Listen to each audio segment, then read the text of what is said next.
All right, construction champions, it's your host, Ron Nussbaum, and we're here for another amazing episode of Construction Champions Podcast, where we're bulldozing down the house, or we're lighting it on fire, and we're completely rebuilding it on a new foundation of what a construction champion is. Where every week we have amazing guests come on here and they tell us exactly what it means to be a construction champion.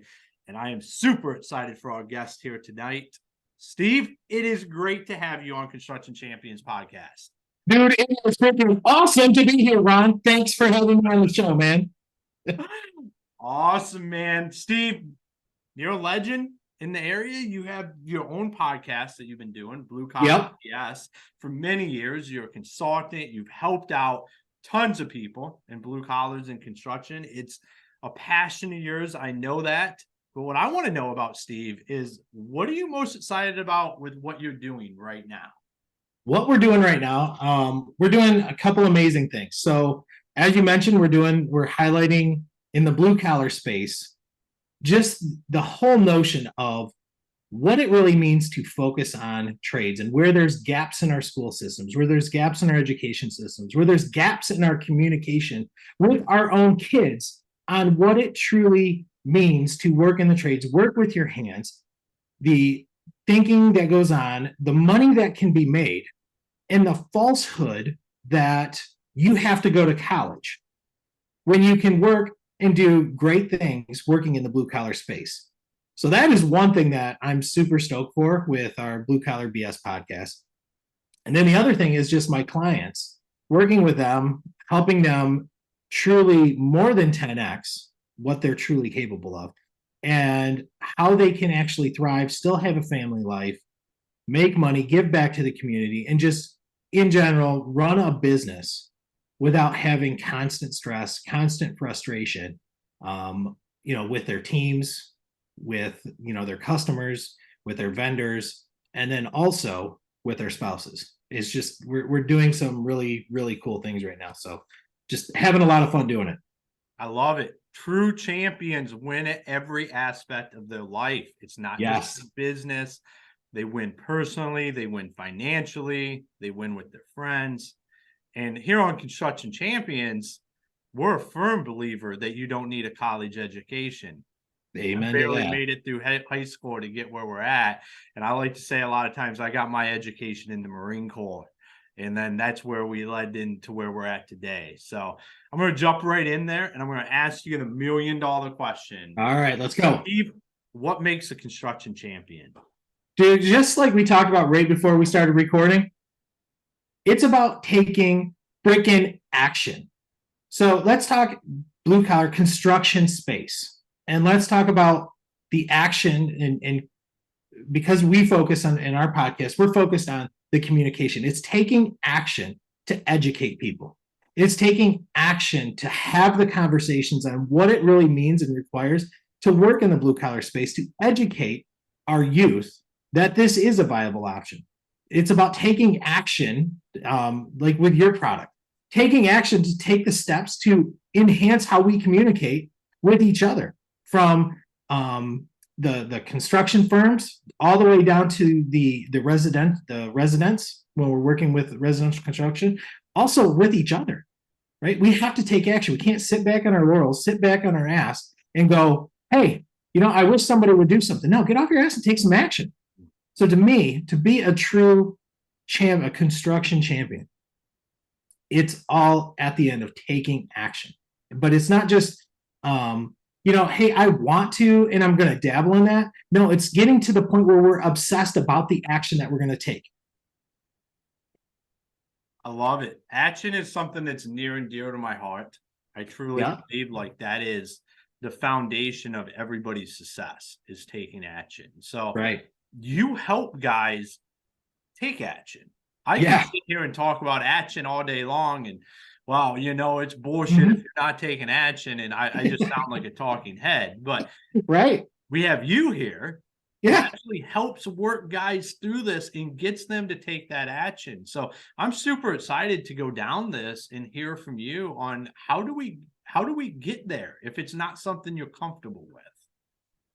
Yeah, that's a great question because we run into that so often with whether it's the superintendent, it's lead foremans, it's even construction owners, all the way down to the workforce. It's how do we help people realize the possibilities when they can't see it?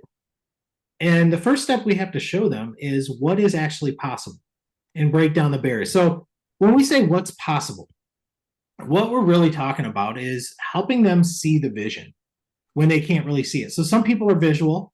I'm a visual person, but I'm also a hands-on person. So if somebody tells me, yeah, well, let's talk something specific here.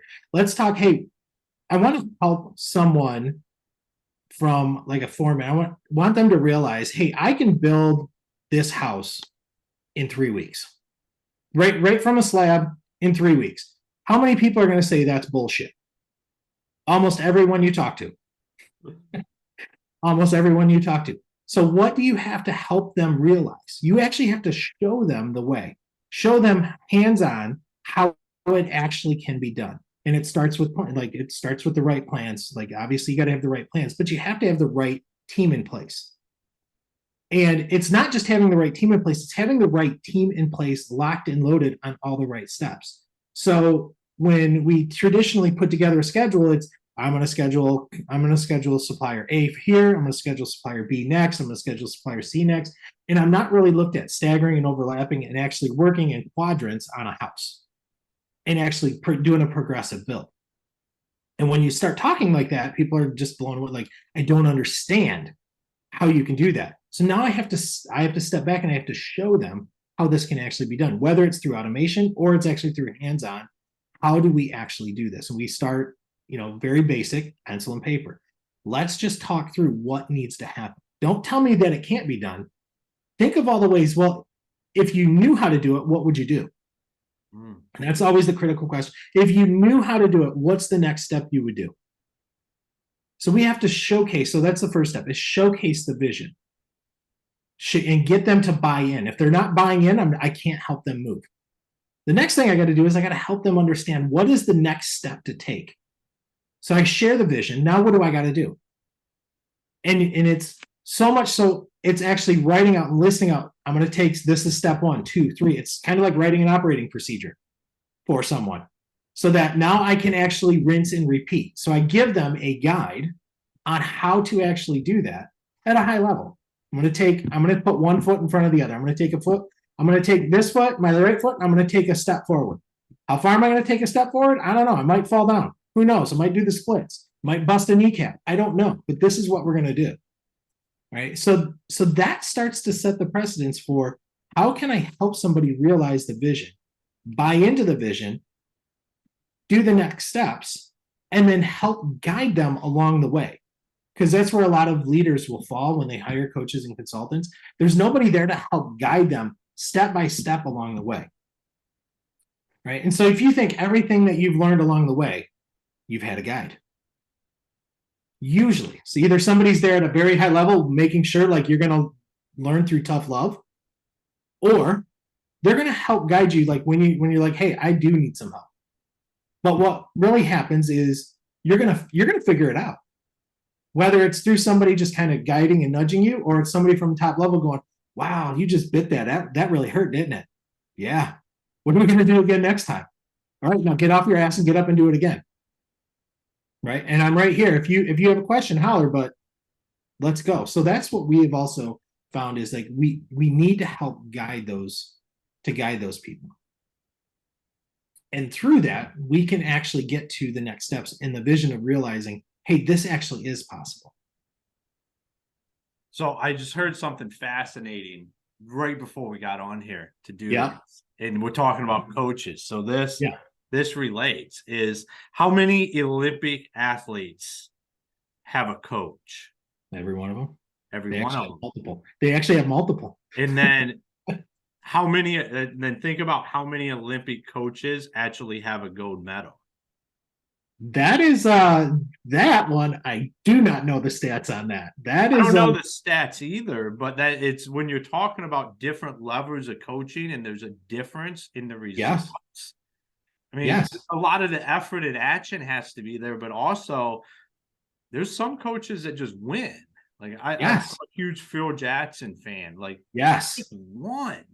Like the dude was magical, and there's separators when it comes to Yeah. coaches. But when I heard that, I was like, that is amazing because you can say that about any professional athlete, not just in the Olympics.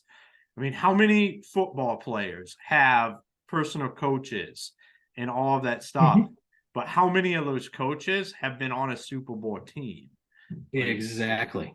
there's a Yeah, and it's definite differentiator there. yeah, and it's walking the walk. I mean, you've got to be able to walk the walk. If you're talking and squawking, you better be able to walk and back that crap up. And that's what we have found, time and time again, is those that are true champions, they're working with champions. They're working with leaders in the things that they have. So like, let's pick on the Olympic athletes. They have coaches not just in their sport. They've got nutrition coaches. They've got mental coaches. They some of them even have life coaches. The ones that start outperforming the other ones, they actually have more support around them versus trying to do it alone. Because what we find when we try to do it alone is we hit a roadblock. And when we hit a roadblock, what do? Some of us will persevere. We'll bust that wall down, but it's going to hurt. It's not, and it's not physical. It may not be physical pain. It's mental pain. There's a lot of deep scars that we all have from trying to bust through stuff on our own. Well, that's just that crazy action. Just like when you're taking action without, Right. like, you understand there's a problem, and all you're doing is just tearing the wall down. And I think I I love to talk about this because in construction, it's just so in our nature just to get shit done. Like, and Yes. understand it. Like, if there's a problem, we're here to fix it. Like, that's the business. That's what Mm-hmm. we do. But we end up doing that with our businesses, and we just push through, and we understand it's a problem, but we just fix it. We do whatever it takes to get through it, and then we move Right. on to the next one. And I love when you said champions or around other champions. I wrote it down. Champions work with champions. Yes. That's an amazing statement because I always say, and everybody says, like, they hang out together. Like, who you hang out with is where you're going to be. But also, you think, Mm-hmm. I'm a big component. I think everybody should have coaches. I have coaches. I have Right. mentors around with me that I meet with weekly that Mm-hmm. are taking me to where I want to go. And there's a lot of people out there, and Mm-hmm. everybody should have one. And there's a reason why there's so many different ones because everyone's not a direct fit for every. Exactly. It's okay to fire one, You or it's know, okay to move on from one.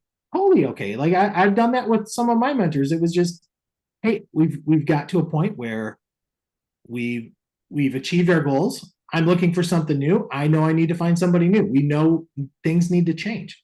And if we are open and honest with our communication when we're talking about coaches and mentors, it's okay. And sometimes we may be, there's such a learning curve to happen. It might be a long-term engagement. But one of the things that we always find, especially with the athletes that we look up to, and we're like, wow, how are they doing that? When you look at when they first started their careers, they were good. Mid-career, hey, things changed. What changed? They got a new group of coaches because they elevated their game. Who they're walking with, who they're playing with, it all changes and it all elevates. Now, there are some people that they stick with the same people because they're getting a consistency that they're looking for, but they're swapping a couple other players and people in and out. It's just like championship teams. How are championship teams built? They're not built off of one person. They're built off of a team, mm-hmm.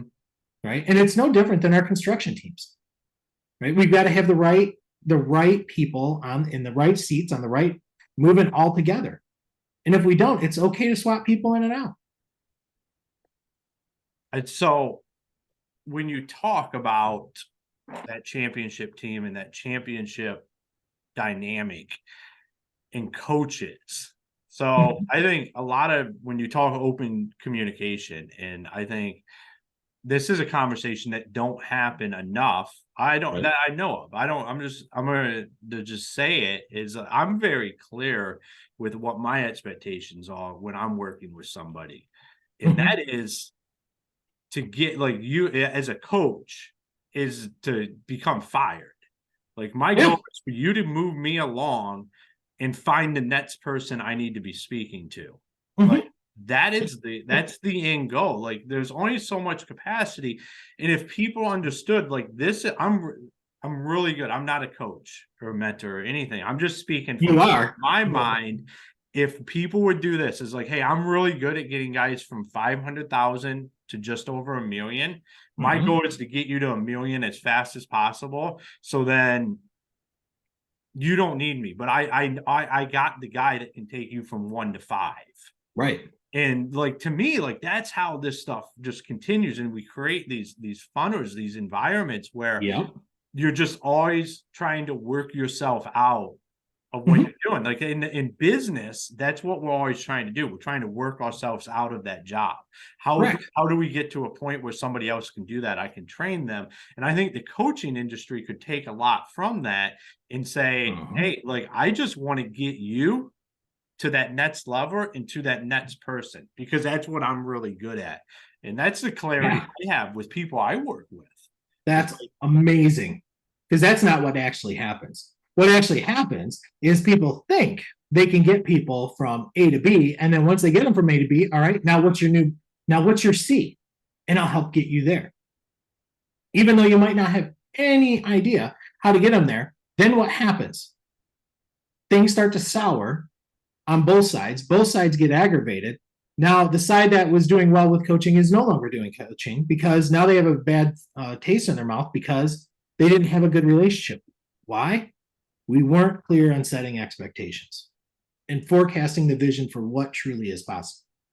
and that goes on both parties. Like I said, I take Absolutely. personal responsibility to lay out like that's my expectations. I understand like I have a vision.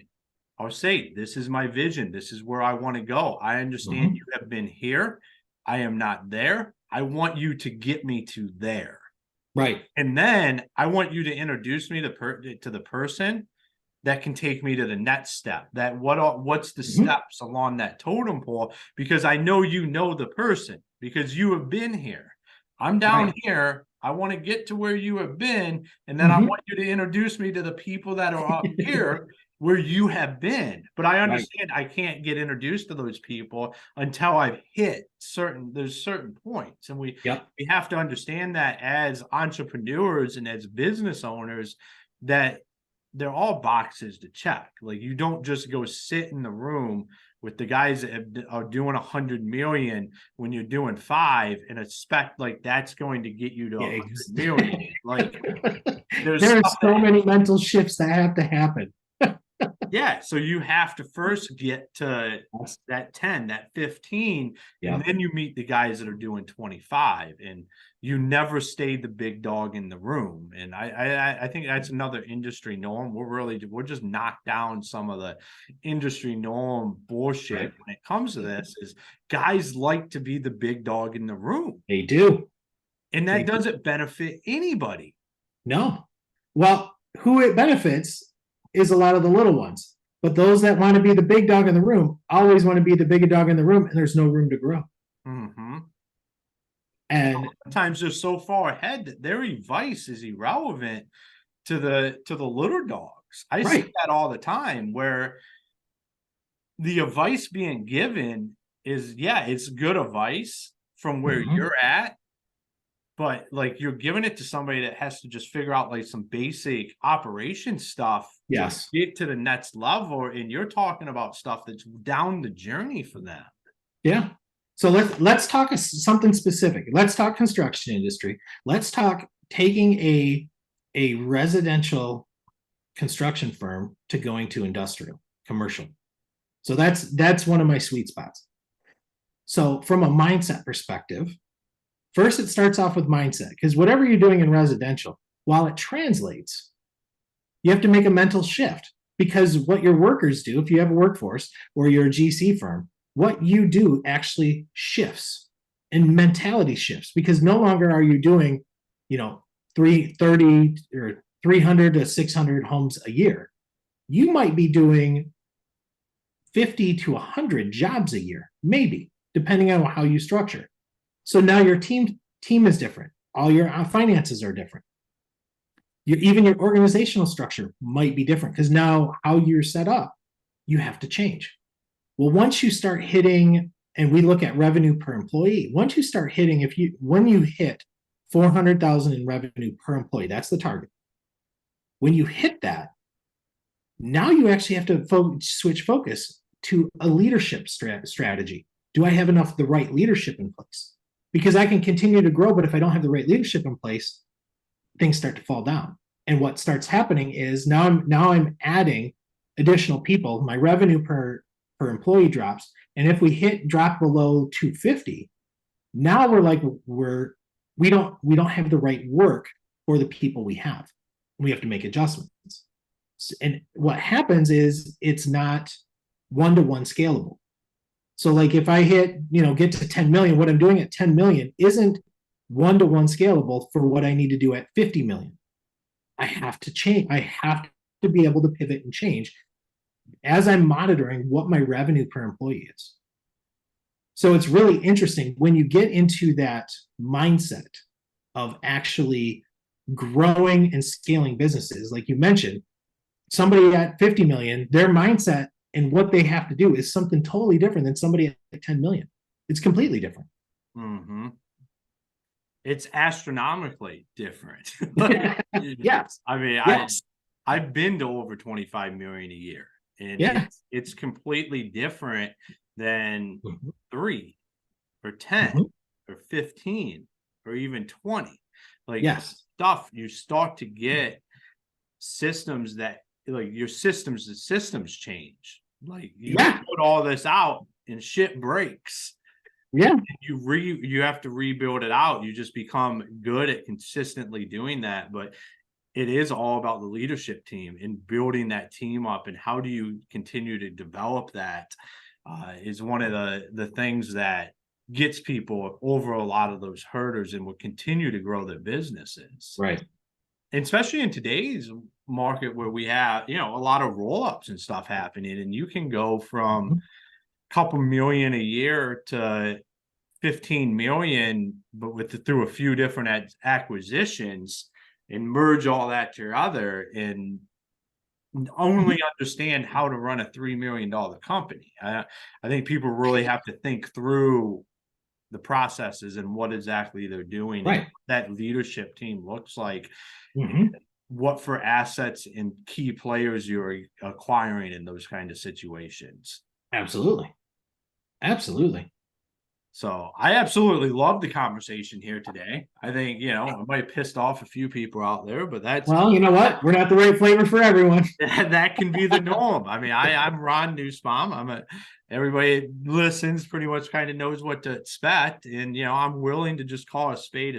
And I think there's a lot of improvement that can happen on both sides with expectations here. And I'm excited that you had that conversation with us here today. Yeah, it's great. So for all the construction champions out there, if they wanted to reach out to you, wanted to follow you, wanted to know about what you got going on, where's the best places for them to do that? So the best place, honestly, is LinkedIn. You can find me. It's just Stephen, Stephen Doyle, when you're looking it up. So that's my number one place. Yeah, you'll find me on Facebook. I'm not very active. I'm, not very active on LinkedIn, or not on Instagram. I don't tweet, whatever that crap is. I ain't got time for that. So LinkedIn is the number one thing. And if you need something, my cell phone number is out there. So that texting is like the number one best way to get a hold of me. And if somebody truly wants to get a hold of me, it's 248-885-1358. Ping a text, tell me who you are, what you need. I'll be able to help you out within, I'll let you know what's going on and when I can give you a call back. I love it, man. Awesome. Thank So you. Those are the quick ways to get a hold of me. Well, thank you for being on the show today. Yeah, thanks a lot, Ron. I really appreciate it. It's a great conversation. Yes, it was. All right, construction champions. What are your expectations when you're hiring somebody or you're bringing in somebody to build that championship team? When we talked about having clear expectations with that, I think that's very impactful, and never wanting to be the big dog in the room. You should always be in a position where you're reaching up, but at the same time, you're able to reach down and pull somebody up. And that's being in the right room where you're not that big dog, but you're not the smallest one in there. It gives you the most opportunity to not just grow, but to also help somebody else grow. Because at the end of the day, we want to do that. That's naturally in us. We want to be able to help those people along. But put yourself in a position where you can really help them along with advice that is actionable for them right then.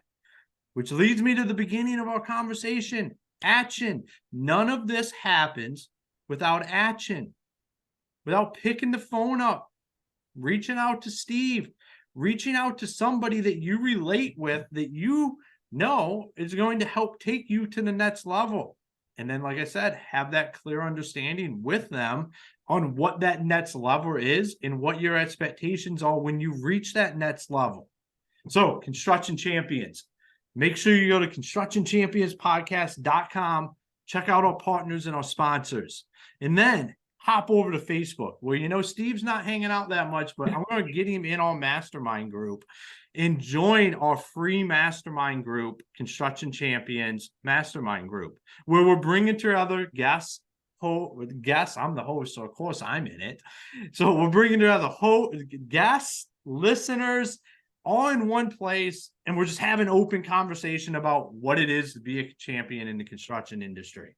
So, champions, until next time.